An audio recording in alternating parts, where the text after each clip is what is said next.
So hello students, welcome to Unique Academy. So last time, like we started with French Revolution, right? So almost 4 parts are already been recorded. तो ये last part होगा, right? इसमें हम chapter को almost खत्म कर देंगे और ट्राई करेंगे पूरा ही खत्म कर दे, राइट? देखो, तो ये 4 पार्ट्स को इजीली देखना है, ठीक है? आई ऑलरेडी सेट दिए लेंदी लेक्चर होगा, टाइम लगेगा इसको कंप्लीट करने में कि उसका लेंदी होने का रीज़न क्या है. इसमें there are lot more concepts which will be directly applied and used in your 10th as well. इसलिए ही इसको टाइम देना पड़ता है, ठीक है? तो आज इसको ख़त्म करने की पूरी कोशिश करेंगे. तो लास्ट टाइम ने पढ़ा था कि कैसे फ्रॉम मोनार्की, एक मिनट देना बस, from monarch the change into constitutional monarch, constitutional monarch से कैसे वो रिपब्लिक हुए, ठीक है? और अब ये भाई साहब पावर में आ गए, ठीक है? कौन? Maximilien Robespierre, who belongs to Jacobin club, was heading the Jacobin club, right? Now he will be proceeding ahead with this governance कि क्या क्या किया उन्होंने, ये हमने देखा था बेसिकली, राइट? अब he will turn out to be Hitler. कैसे क्या था सब कुछ समझने की कोशिश करते हैं. चलो आगे बढ़ते हैं. तो now this is called, the period is called the reign of terror, जहाँ पे Maximilien Robespierre will turn out to be Hitler. Hitler पे भी we have a chapter, but हमें समझना है दी अदर पार्ट, जो हम जानते हैं कि डिक्टेटर कैसा हार्श डिक्टेटर था, एसेट्रा एसेट्रा. तो कौन सा पीरियड था? From 1793 to 94 is called is referred as the Reign of Terror. Why? Because he didn't accepted anyone against dissent. वो डिसेंट नहीं समझ पाता था. मतलब कि अगर समझो कि आप आइसक्रीम लेने गए हो, आइसक्रीम, राइट? आपको वेनिला पसंद है, किसी को चॉकलेट पसंद है, ठीक है? तो वेनिला वाला चॉकलेट को मारने नहीं निकल जाता ना कि आपको चॉकलेट क्यों पसंद है, या फिर चॉकलेट वाला अगर वेनिला, जो दूसरा आदमी चॉकलेट खा रहा है तो वेनिला वाला उसको मारता नहीं, ना ही चॉकलेट खाने वाला के सामने कोई वेनिला मांगे तो उसको मारता है, राइट? वी अंडरस्टैंड कि दोनों के थॉट्स अलग है, दोनों के व्यूज़ अलग है, and both are equally important. But dissent, इसको बोलते हैं डिसेंट. बट डिफरेंस किसको बोलते हैं? द मोमेंट आपके अगेंस्ट कोई कुछ बात करे, आपके व्यूज़ के अगेंस्ट कोई जाए, आप बोलो चॉकलेट पसंद है, बोले नहीं वेनिला पसंद है, आप उसको मारने लग जाते हो और उसको ये बोलते हो कि नहीं भाई चॉकलेट ही पसंद है, ये बंद कर. तो इसको बोलते हैं डिफरेंस. तो यहाँ पे भी यही होगा. वॉट विल हैपन इज, ये जो रीग ऑफ टेलर के अंदर एक्चुअली होगा क्या कि ex nobles, clergy, members of other political parties, even the member of his own party, जो भी उसके अगेंस्ट जाते थे, did not agree with Robespierre method, were arrested, imprisoned and tried by the revolutionary tribunal. मतलब कि जो भी उसके अगेंस्ट जाएगा, he was put behind the bar. अब ये ट्रिब्यूनल क्या था? It's a kind of temporary court. ये क्या होता है? एक टेम्पररी कोर्ट होता है जहाँ पे कुछ स्पेसिफिक इशूज़ के लिए वो बनाया जाता है. अब ये ट्रिब्यूनल मतलब कोर्ट होता है जहाँ पे अगर कोई भी उसका अगेंस्ट गया था, he has to go in the tribunal, और वहाँ पे केस चलता था. और ये ट्रिब्यूनल को ऐसा मैनिपुलेट किया गया था कि ये हमेशा बोलता था कि जो भी इसके अगेंस्ट आएगा मैक्सिमिलियन रॉबिन्सपियर के अगेंस्ट, उसको सज़ा मिलती थी. और वो सज़ा क्या थी? Guillotine. If found guilty they were guillotine, named after the doctor Guillotine who invented this machine. देख लेना बुक में ऐसी मशीन है जहाँ पे सड़क के यहाँ से काट देते थे, ठीक है? तो हमने क्या समझा? Important, what is important here कि रिक ऑफ टेरर क्या था? जब Maximilien Robespierre came into power, right? That the time was from 1793 to 94. Important point here is he didn't understand dissent. Anyone who goes against his view, right? Not even, he didn't spare even his own political party. उसके members को भी इन्हें spare नहीं किया. कोई भी उसका against गया, they were put behind, they were set for about a trial in the tribunal, and if the tribunal accepted कि हाँ they found it guilty, they were गुलिटिन. तो इतना डेंजर था, इसलिए इस पीरियड को बोलते हैं रिग ऑफ टेरर. कोई भी व्यूज़ नहीं एक्सेप्ट करते थे अगेंस्ट, कोई भी नेगेटिव व्यूज़ या फिर कोई क्रिटिकल व्यूज़ किसने भी दिए, they were put behind the bars. मतलब समझो इनकलाब जिंदाबाद का नारा लगा के इन्होंने रिफॉर्म लाया था, डेमोक्रेसी लाई थी. एंड डेमोक्रेसी सेज व्हाट कि वहाँ पे क्या होना चाहिए? डिबेट होना चाहिए, डिस्कशन होना चाहिए. पर कोई भी उनके अगेंस्ट गया, he was put behind the bars. Guillotine, directly guillotine, right? अब Robespierre pursued his policies as relentless. मतलब कि कोई भी उनके अगेंस्ट जाए तो नॉट इवन नो टॉलरेंस, कोई टॉलरेंस ही नहीं था. रिलेंटलेस को ही बोलते हैं, right? The moment you go against, you have been no sparing anyone, directly put behind the bar. That even his supporters began to demand moderation. Moderation मतलब कि अभी इसको डाइल्यूट करो, इसको न्यूट्रल करो. That is very harsh, but he didn't accepted. Last में हुआ क्या? People rose against him. Robespierre was convicted by the court. मतलब जिस ट्रिब्यूनल सेटअप किया था उस ट्रिब्यूनल में उनको भेजा, उनको and he was found guilty on July 1974. And finally what, अगर वहाँ पे गुल्टी पाया गया तो गुलिटिन किया जाएगा. तो next day he was guillotine. तो जो रीग था, जो जैकोबिन क्लब का लीडर थे, who form democracy, he is called the destroyer of the democracy as well. खुद ने डेमोक्रेसी लाई, बाद में खुद ने उसको खत्म कर दी. मतलब एकदम सेंसरशिप, मीडिया सब कुछ बैन था, no views against him. The moment he goes tribunal में भेज दिया जाएगा, वहाँ पे गिल्टी पाया, गुलिटिन. Same thing happened. तो पीपल स्टार्टेड डिमांडिंग, रोज दिया वाइस, और he was finally found convicted, tribunal ने बोला गुलिटिन करो, तो उनका एंड हुआ। ठीक है, तो quickly I will give you a minute, right? Reign of terror क्या था और वो क्यों हुआ, and why didn't he do this, why he turn out to be Hitler. चलो क्विकली डू दिस।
चलो, यू मस्ट हैव रिटन। बढ़ते हैं आगे, बस एक मिनट में। हाँ, तो रीग ऑफ टेरर क्या था, जब Maximilien Robespierre who belong to Jacobin club, he after republic उन्होंने खुद को इलेक्ट किया and he became the head of the state, right? उसके बाद what he try to do, he try to curb the democracy. How? कोई भी negative views, कोई भी डिबेट, कोई भी against views was not accepted.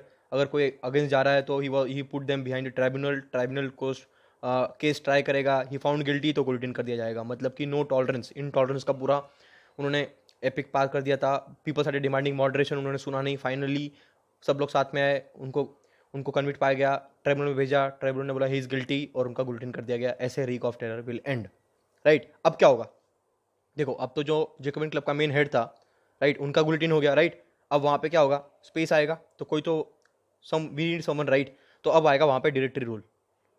Directory rule मतलब क्या होगा, डायरेक्टरी रूल भी एक्चुअली फेल होगा और बाद में राइज होगा नेपोलियन का। देखो क्या था डायरेक्टरी रूल मतलब, देखो, the fall of Jacobin government allowed the wealthier middle class to seize the power. अभी वहाँ पे एनआरकी हुई, एनआरकी मतलब कोई हेड नहीं है, राइट? तो सब लोग पावर के टसल कर रहे, तो सबसे बेस्ट अपॉर्चुनिटी कौन होंगे, ये वेल्दियर पर्सन। अब इन्होंने वहाँ पे पावर सीज कर लिया, मतलब सब पूरा पावर अपने कंट्रोल में ले लिया। सबसे पहले तो इन्होंने क्या किया, अपना नया कॉन्स्टिट्यूशन बनाया।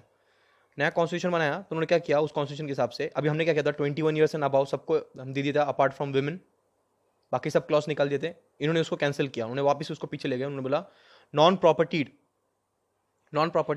Person will not be allowed to vote. और new constitution introduce which denied the vote to non propertied section of the society.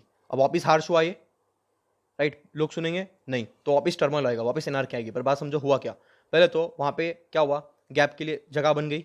After what Jacobian club का हेड जो थे मैक्सिमिलियन रॉबिन्सपियर, उनका गुलिटिन के बाद कोई हेड नहीं था, तो मर्चेंट क्लास वेल्थियर पर्सन ने वो पावर टेक ओवर कर ली और अपने हाथ में ले ली।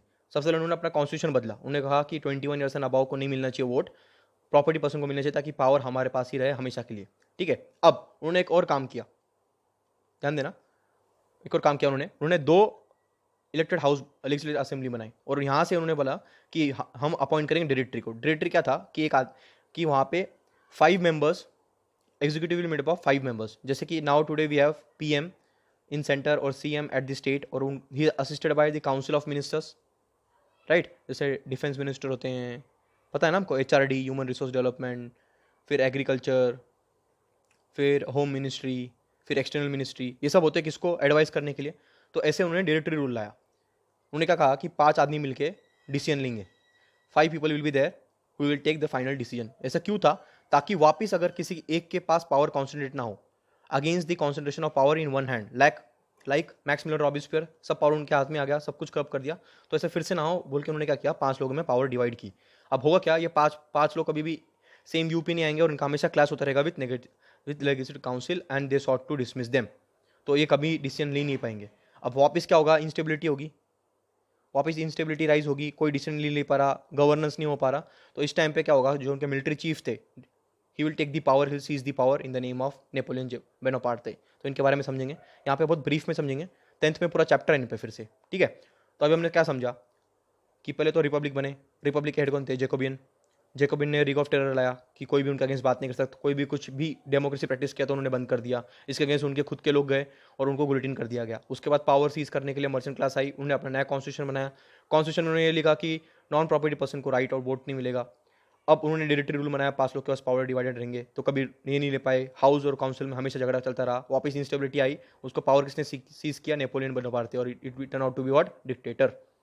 ठीक है, तो अब इसको फटाफट लिखो कि क्या कैसे हो रहा है और फ्लो समझना है। ऑलमोस्ट वी आर डन, अब बस रिफॉर्म समझेंगे वहाँ पे। चलो लिखो इसको फटाफट।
डन,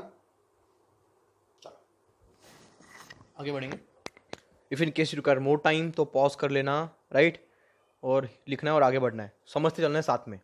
तो रिपब्लिक से क्या हुआ? जेकोबिन क्लब का राइज हुआ। जेकोबिन क्लब ने वहाँ पे रिफॉर्म लाया। Maximilien Robespierre turn out to be the head, but he was against democracy, debate against कोई भी व्यूज़ नहीं चलता था, तो उनको फाइनली गुलेटिन कर दिया गया। गुलेटिन के बाद वहाँ पे डिरेक्टरी रूल आया। डिरेक्टरी में क्या हुआ? मिडिल क्लास ने, जो मर्चेंट क्लास थी, वेल्दियर पर्सन थे, उन्होंने वो पावर को कैप्चर किया, सीज किया। उन्होंने कॉन्स्टिट्यूशन चेंज किया। कॉन्स्टिट्यूशन में ये लिख दिया कि नॉन प्रोपर्टियल पर्सन को फिर से वोटिंग का राइट नहीं होगा, ताकि उनके पास मैक्सिमम पावर रहे। उन्हें 2 हाउस बनाए, 5 लोगों में पावर डिवाइड हुआ, पर वो हाउस में और उनमें कभी भी व्हाट हुआ? सेम व्यू नहीं आया, हमेशा लड़ते रहे, तो कभी डिसीजन नहीं ले पाए। उसके वजह से क्या हुआ? वहाँ पे फिर से इंस्टेबिलिटी आई, जिसका पावर किसने सीज किया? नेपोलियन बोनापार्टे ने। ठीक है, इसको होता है डिरेक्टरी रूल। अब आगे बढ़ते हैं। अब देखो, जब वहाँ पे डिक्टेटरशिप का राइज हुआ, फिर से डिक्टेटर बन रहे थे भाई साहब, तो लोगों ने अपोज क्यों नहीं किया? क्योंकि लोग परेशान हो गए थे ना कि कोई भी चीज़ नहीं चल रहा, ना डेमोक्रेसी चल रहा है, ना डिक्टेटर रूल चल रहा है, तो they needed someone to form who can be stable, जो स्टेबलाइज कर सके सबको। इसलिए किसने उनका अगेंस्ट नहीं गए। अब Napoleon is also called the father as well as destroyer of democracy. Father as well as destroyer of democracy. अब इसको आराम से हम पढ़ेंगे 10th में, अभी के लिए बस ओवरव्यू है। तो देखो क्या क्या उन्होंने रिफॉर्म लाए। उन्होंने बहुत बढ़िया बढ़िया रिफॉर्म लाए थे। आर्मी चीफ थे वो लुई 16 के अंदर, Napoleon Bonaparte crowned himself the emperor of the France in 18, कब हुआ?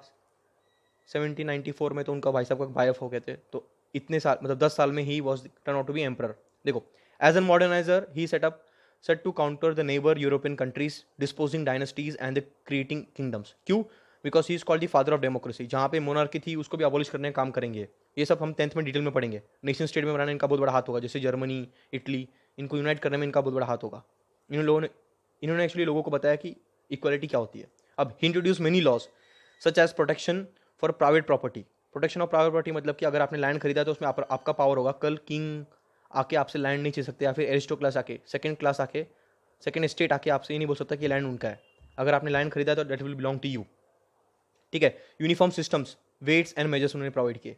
मतलब कि अभी यूनिफॉर्म सिस्टम होगा। समझो कि अगर आप महाराष्ट्र से समझो आपको जाना है जम्मू एंड कश्मीर महाराष्ट्र से, तो आप यहाँ से गुजरात जाओगे, गुजरात से फिर हरियाणा, फिर या फिर इधर से आओगे एमपी, एमपी से फिर इधर चले जाओगे राजस्थान, राजस्थान से हरियाणा, फिर दिल्ली, फिर ऊपर ऐसे पंजाब, फिर एचपी, और फिर आप समझो बात को कि सब जगह आपके रुपीज़ चलता है, रुपीज़ एज अ करेंसी चलता है। पर समझो कि महाराष्ट्र का अपना करेंसी होता, गुजरात का अपना करेंसी होता, हरियाणा का अपना करेंसी होता, दिल्ली का अपना करेंसी होता। तो सोचो हमेशा स्टेट कर चेंज करने के बाद, जैसे कि अगर आपको इंडिया से आपको समझो दुबई जाना है, दुबई से फिर आपको समझो रशिया जाना है, रशिया से फिर आपको यूरोपियन कंट्रीज़ में आना है, तो हर जगह आपका यूरोपी चलेगा कि नहीं, आपको कन्वर्ट करना पड़ेगा, कोई थॉमस कुक देखना पड़ेगा, मनी एक्सचेंजर ढूंढना पड़ेगा तो वो आपको ट्रेन करके दे, तो कितना डिफिकल्टी आ रहा है आपको, और ये सब चेंज करने के लिए पैसा लगेगा।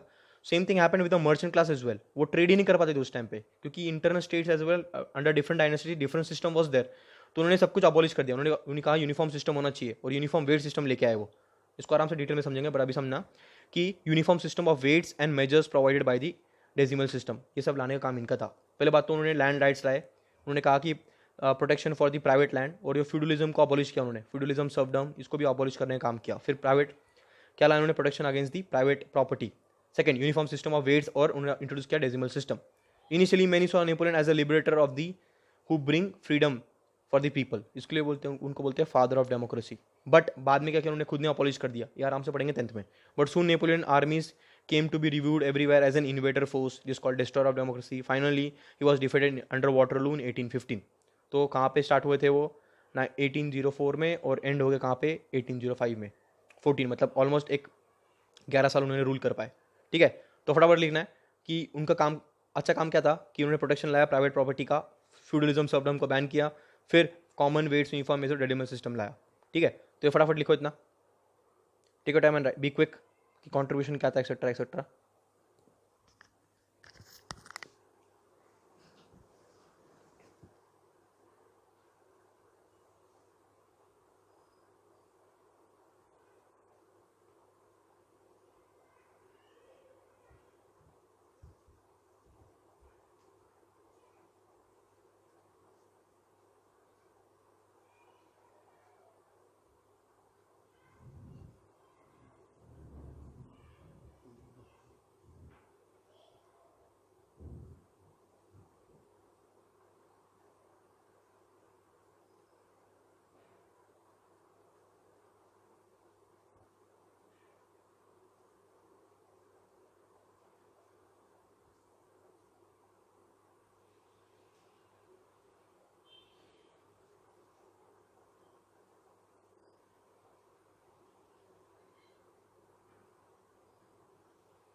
चल डन, ओके आगे बढ़ेंगे। देखो नेपोलियन इंपॉर्टेंट मतलब पर्सनालिटी है, complete chapter is there in your 10th, तो तब आपको ये सब कुछ ज़्यादा आना चाहिए, briefly what I have told you, so इसलिए इंपॉर्टेंट चैप्टर है, इसलिए इसको इतना टाइम दिया हुआ है, तो you'll be scoring good marks right, तो थोड़ा ध्यान देना है सब चीज़ों में, थोड़ा टाइम देना, आराम से हो जाएगा सब कुछ। अब आते हैं, अब देखो यहाँ पे होता है हमारा ऑफिशियली चैप्टर खत्म, अब इसके हम कुछ आउटकम्स देखेंगे, क्या क्या आया इसका, पॉजिटिव आउटकम्स क्या था, नेगेटिव आउटकम्स क्या था, वो समझने की कोशिश करेंगे। किसकी, फ्रेंच रेवोल्यूशन का। French is called what, father of all revolutions. क्यों क्यों बोलते हैं इसको, वो सब समझने की कोशिश करेंगे। सबसे पहले इंपॉर्टेंट कॉन्ट्रीब्यूशन क्या, abolish censorship, feudalism and ended privileges. जो फ्यूडलिज्म था, सर्वडम था, सब बैन कर दिया, प्रिविलेज सिस्टम जो था सब बैन कर दिया। सेंसरशिप, सेंसरशिप मतलब क्या था, मीडिया पे इसके राइट्स होंगे उसके राइट होंगे, डेमोक्रेसी बना दी, everyone has the freedom to do whatever they feel like to do. पढ़ा था ना हमने लिबरलिज्म, नहीं पढ़ा शायद, तो आगे पढ़ेंगे आराम से, लिबर्टी वगैरह, ठीक है वही था, मतलब स्पेसिफिकली लिबर्टी, इक्वालिटी और फर्टर्निटी नाम की चीज़ दुनिया को दी। Declaration of the rights, basic rights democracy के, rights for men and citizen, guaranteed freedom of speech and expression and equality in the eyes of law, everyone is equal before the law, ये सब contribution था, मतलब कि equality. Revolution inspired the people from all over Europe and Asia. अब ये जो French से start होगा ये पूरे यूरोप में स्प्रेड होगा, इसको 10th में पढ़ेंगे हम डिटेल में, नेशनलिज्म इन यूरोप, कि कैसे वहाँ पे नेशन स्टेट बने, कैसे इटली बना, कैसे हम जर्मनी बना, कैसे सिडनी माउंटेन या ऐसा अलग अलग स्टेट्स थे, ग्रीस कैसे बना, ऑटोमन एम्पायर कैसे क्रॉस हुआ, ये सब इसी आइडिया के वजह से फ्लरिश होंगे। और फिर ये एशिया में भी आएगा, जैसे कि वियतनाम में जाएगा, इंडिया में भी आएगा। In India in preamble we can see liberty, equality and fraternity as one of the objectives of Indian, ये सब देखना है। So people in colonials were re-energised and launch the movement to gain freedom, कैसे उन्होंने उनको inspire किया कि वो फ्रीडम के लिए फाइट कर सकते हैं। और इंडिया में कौन इंपॉर्टेंट थे, Tipu Sultan and Rajaram Mohan Roy are the two examples of individuals who responded to the ideas coming from the French revolution. इनके डायरेक्ट कॉन्टैक्ट थे इनसे, जैसे Rajaram Mohan Roy was believed in equality, इसलिए बैनिंग ऑफ सती, ठीक है। फिर Tipu Sultan setting of the Jacobin club, India में भी इन्होंने सेटअप किया था ताकि मॉडर्न आइडियाज़ को इंकॉर्पोरेट कर सके, ठीक है, तो ये लिखना है पॉजिटिव आउटकम्स क्या थे इसके। चलो बी क्विक, सिंपल है समझने के लिए, comprehend this, right a short, like आराम से लिखो अपने शॉर्ट नोट्स में, टाइम लो आराम से और आराम से लिखिए इसको।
चलो डन, राइट। अब बढ़ते हैं आगे। तो कुछ इंपॉर्टेंट कॉन्ट्रीब्यूशन है, याद रखना कि एशिया में स्पेसिफिक हम बात कर रहे हैं अगर इंडिया की भी, तो इंडिया के प्रियम्बल में, प्रियम्बल पता है ना आपको, नहीं पता तो देखना, we the people of India solemnly resolved to constitute India into sovereign socialist secular democratic republic, तो रिपब्लिक वहीं से आया है। फिर लिबर्टी, जस्टिस, लिबर्टी, इक्वालिटी और फर्टेनिटी, ये सब भी यहीं से आया है, तो ये कॉन्ट्रीब्यूशन था इसका, ठीक है। चलो अब आगे बढ़ते हैं। अब सबसे इंपॉर्टेंट बात था स्लेव ट्रेड। स्लेव ट्रेड को बैन करने पे भी इनका इंपॉर्टेंट हाथ था, पर उसके लिए हमेशा लोग डाइसी रहेंगे। क्यों? Slave trade began in the 17th century. क्यों? राइज ऑफ इंडस्ट्रीज, इंडस्ट्रीज का राइज हुआ, इंडस्ट्रियलाइजेशन का। अब यहाँ पे लोग चाहिए थे, लेबर चाहिए था काम करने के लिए। अब पैसा कौन पे करे, इसलिए स्लेव बना के रख लो, राइट, जैसे बेगार है, ठीक है। अब French merchants sailed from the ports of Bordeaux और नेट्स टू द अफ्रीका, मतलब कि ये अगर यूरोप है, यहाँ से आते थे अफ्रीका के अंदर। कौन सा था? बॉर्डेक्स और नीड्स, दोनों में से कोई एक नाम याद रख लेना। ये इंपॉर्टेंट पोर्ट था, यहाँ से स्लीव ट्रेड होता था, ठीक है। ये ट्रायंगल बनता था एक्चुअली। फ्रांस से आता था, स्लीव्स जाते थे अफ्रीका में, अफ्रीका से जाते वो अमेरिका में, और अमेरिका से वो मर्चेंट अपने शिप लेके आते थे सामान भर के यहाँ पे बेचने के लिए। तो ये हम 10th में पढ़ेंगे आराम से, ठीक है। तो स्लीव ट्रेड के लिए बॉर्डेक्स और Nantes to the African coast where they bought slaves from the local. वहाँ पे चीफ टेरेंस थे, मतलब कि जो वहाँ पे साउकर टाइप होते लोग, वो उनको पकड़ कर रखते थे और उनको ऐसे थैली में बांध कर देते थे। उनको हथकड़ी पे नहीं होती, जाओ उनको ले जाओ, और ऐसे बोलते थे कि $10 में get them for ever for life, ऐसे कुछ है, ठीक है। तो ऐसा इतना चीप वे में उनको ट्रेड किया जाता था, क्योंकि उनके पास कोई काम धंधा नहीं था, right, no profession, nothing to work, तो they were traded like a commodity. Slave trade बहुत इंपॉर्टेंट ये था, स्टेप था उसको बैन करना, ठीक है। अभी समझेंगे। In Caribbean they were sold to plantation workers, ताकि उनको काम कर सके।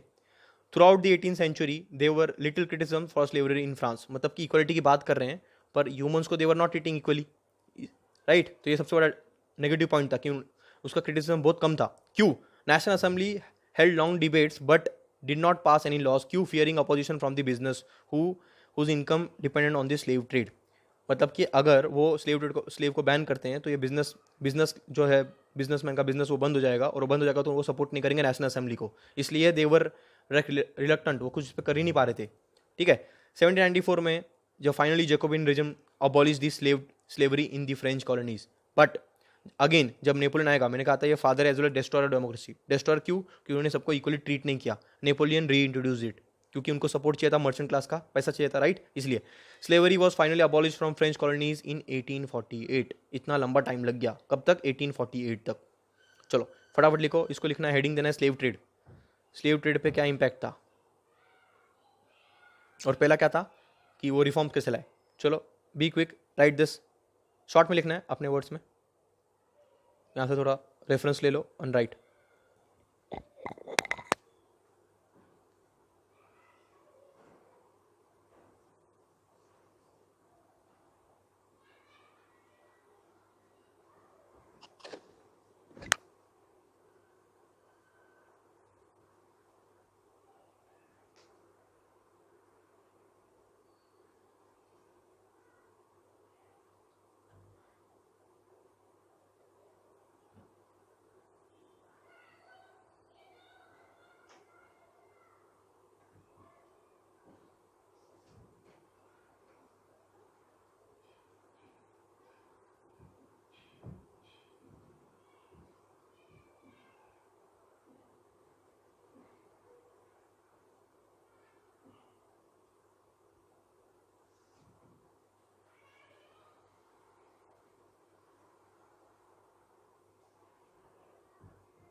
डन.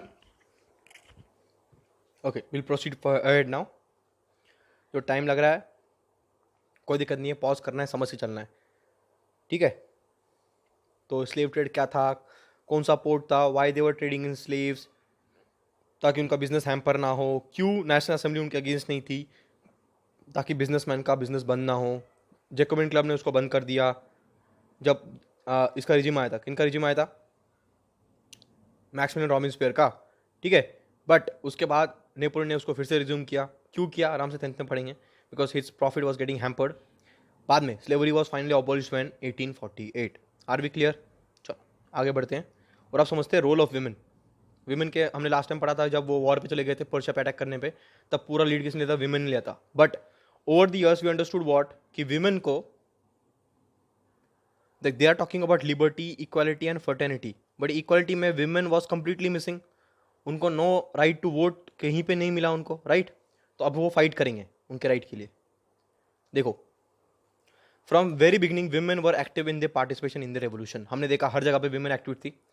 अब in order to discuss and voice their interest, women started writing their own started their own political clubs and newspaper उसमें सब में लिखना स्टार्ट कर दिया उन्होंने, राइट. कि अभी हमको भी राइट मिलने चाहिए. Demanding for the equal rights. Demanding for what? Freedom and equal rights.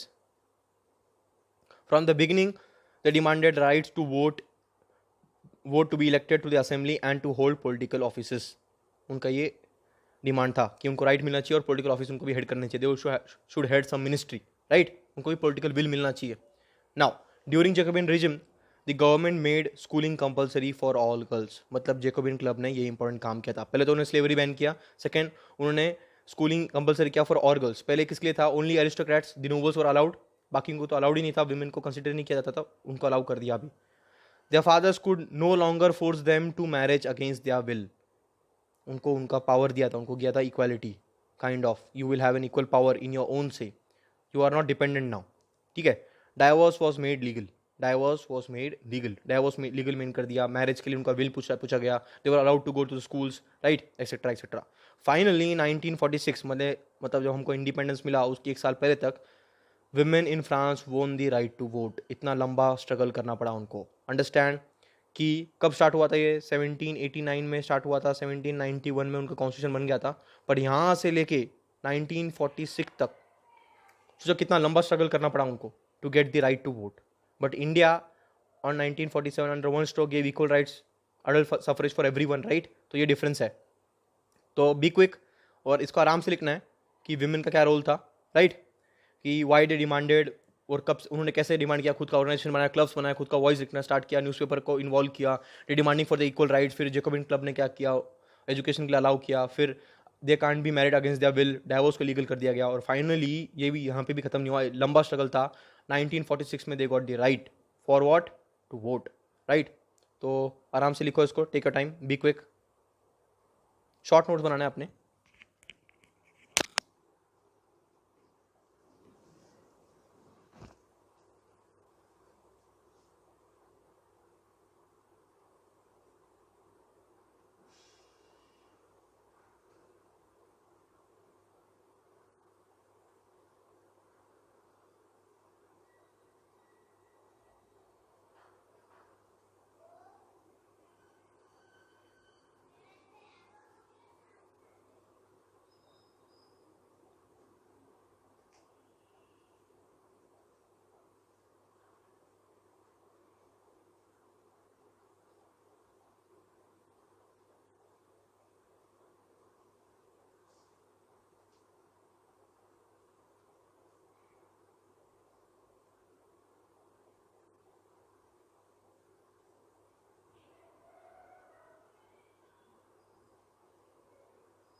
ठीक है, तो आगे बढ़ेंगे, बस ध्यान देना, almost done with the chapter, right. यहाँ पे कुछ बचा नहीं है अभी, बट कुछ इंपॉर्टेंट बात यहाँ पे समझना है आपको कि यहाँ पे डोंट मेमोराइज,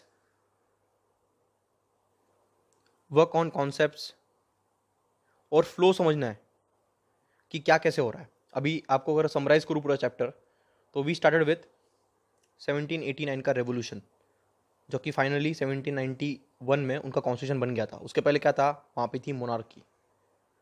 अब मोनार्की क्या होती है, उनके पास डिवाइन राइट से no one can question authority etcetera etcetera. इसके बाद क्या हुआ, थर्ड स्टेट की बुलाया गया, टू व्हाट, क्योंकि वहाँ पे टैक्सेस बढ़ाने थे। उन्होंने डिमांड किया one one vote one value. Finally उसके पास कुछ ऑप्शन नहीं था, तो ही एक्सेप्टेड, और वो चेंज हो गया from what, change to constitutional monarch, जहाँ पे now the monarch can be question by the national assembly. ये चलता रहा। इसके बीच में क्या हुआ, पर्शिया का राजा है, उसने इसको ऑफर दिया एक्सेट्रा एक्सेट्रा, तो तब ये नेशनल असेंबली ने उल्टा कर दिया, इन्होंने इस पर अटैक कर दिया। तो फिर क्या हुआ, वहाँ पे टर्मोइल आया एक्सेट्रा एक्सेट्रा एक्सेट्रा, और फिर बाद में फाइनली देवर फाउंड ऑफ ट्रिचर, उनको उठा के फेंक दिया गया। अब हुआ क्या, मतलब कि उसके बाद समझना है कि वहाँ पे क्या हुआ, they will demand for what, Republic. अब रिपब्लिक बनने के पहले क्या हुआ, वहाँ पे एज का क्राइटेरिया था वोट करने के लिए, only men were allowed 25 about years of age, tax भरना चाहिए एक्सेट्रा एक्सेट्रा। जैकोबिन क्लब का राइज होगा, जैकोबिन क्लब डिमांड करेगा 21 का, और फिर रिवोल्ट होगा, फिर वो खुद को रिपब्लिक डिसाइड करेंगे। ये मोनार्की जो थी किसकी, लुई 16 की, दे फाउंड हिम गिल्टी, और उनका गुल्टिन कर दिया गया। उनके वाइफ के साथ भी सेम हुआ। रिपब्लिक बनने के बाद क्या हुआ, फाइनली कॉन्स्टिट्यूशन ही रहा, ये मोनार्की खत्म हो गई। Now head of the people, head of the government will be elected by the people, ना कि डायनेस्टी रूल। ये हुआ। अब थोड़ा कलर चेंज करते हैं। इसके बाद वहाँ पे जैकोबिन क्लब का लीडर आएगा मैक्सिमिलियन रॉबिन्सियर, लीग ऑफ टेरर आएगा, वहाँ पे डेमोक्रेसी कब करने की कोशिश करेगी, इनको भी हटा दिया जाएगा, राइट, इनको भी खत्म कर दिया जाएगा। मैं सौरभ करता हूँ, हाँ, तो क्या होगा, लीग ऑफ टेरर को खत्म कर दिया जाएगा कब, 1904 में ट्रिब्यूनल लगा के। क्यों, क्योंकि उन्होंने डेमोक्रेसी की, ही was against the democracy, right. अब वहाँ पे कब कर दिया गया, तो वहाँ पे आएगा डायरेक्टरी रूल। डायरेक्टरी रूल में क्या था, 5 लोगों में पावर थी, 2 स्टेट बना दिए गए, और यहाँ पे मर्चेंट्स ने या फिर वेल्दियर पर्सन ले गए, उन्होंने वापस कॉन्स्टिट्यूशन को चेंज किया। उन्होंने प्रॉपर्टी, नॉन प्रॉपर्टी पर्सन को क्या किया, वोट का राइट छीन लिया गया। इसके क्या होगा, वहाँ पे एनार्की आ गई, मतलब कोई हेड नहीं होगा, तो वहाँ पे पावर कौन सीज करेंगे, डिक्टेटर, हु, नेपोलियन, और Napoleon will take over the power. तो इतना पूरा टर्मोइल था, पर इतने सब से समझा कि इंपॉर्टेंट कॉन्ट्रीब्यूशन क्या था, लिबर्टी, इक्वालिटी, फर्टर्निटी।